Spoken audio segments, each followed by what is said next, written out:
Have you ever walked through a city and felt like it was watching you? Not just the people, but the buildings, the streets, the very air itself. Welcome to Berlin, a city that doesn't just hold memories of history, but also the echoes of our deepest, most personal fears. This isn't your typical travel guide. We're not here for the currywurst or the nightclubs. We're here to explore the psychogeography of Berlin, to understand how this city's unique and often troubled past has shaped its very architecture into a mirror of the human psyche. They say every city has a soul. Berlin's soul is a complex tapestry woven from threads of division, reunion, hope, and paranoia. You can feel it when you walk down a seemingly ordinary street, a sudden chill, a sense of being watched. It is almost as if the concrete and steel have absorbed the anxieties of generations and are now breathing them back out. Let's start in what some urban explorers call the breathing district. These aren't just old apartment blocks. They're living entities, stand still and focus. You might perceive a slow, rhythmic pulse, a subtle expansion and contraction of the facades.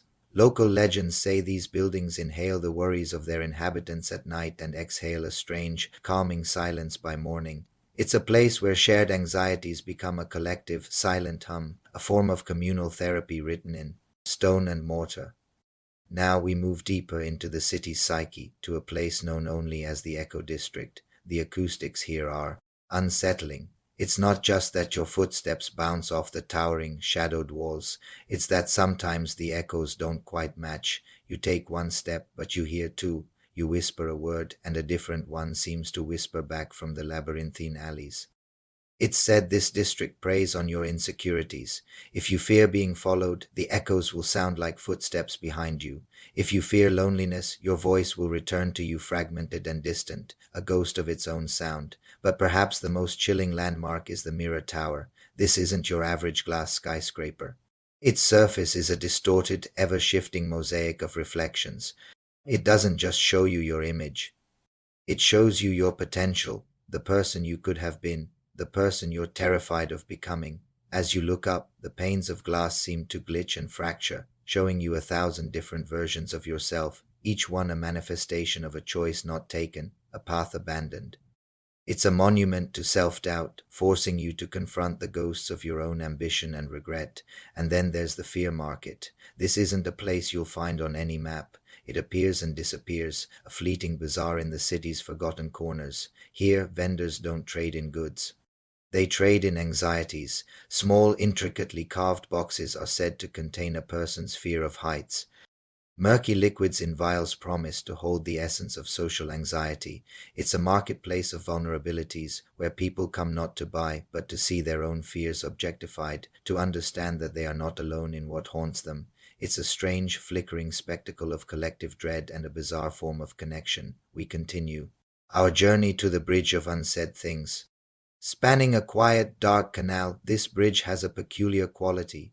As you cross it, you might hear faint whispers carried on the wind. These aren't ghosts in the traditional sense. The whispers are the words you left unspoken, the confessions you swallowed, the goodbyes you never said. The bridge is a repository for silent regrets, and walking across it is like wading through a fog of your own emotional history. It's a heavy, melancholic experience, a reminder of the weight we carry in our silence. Finally, we find ourselves enveloped in the whisper fog. This strange, low-lying mist rolls in without warning, typically in the pre-dawn hours. It muffles sound and sight, creating a world of isolation. But if you listen closely, the fog itself seems to speak. It carries disjointed fragments of conversations from across the city, whispers of secrets, anxieties, and dreams. It's a reminder that even in our most isolated moments, we are part of a vast, interconnected network of human emotion, our individual fears merging into a single city-wide sigh. As the sun rises over Berlin, the strange phenomena recede. The buildings stop breathing, the echoes fall silent, and the fog dissipates. The city puts on its normal face, but the feeling lingers. Berlin doesn't just show you its history.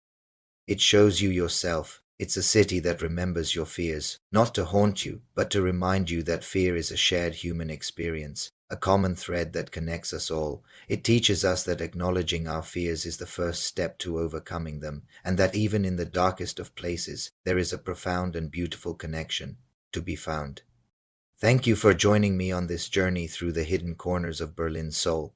If you found this exploration as fascinating as I do, please like, share, and subscribe for more dives into the secret psychology of our cities. Our next journey will take us to Vienna, where we will explore the architecture of guilt. See you then.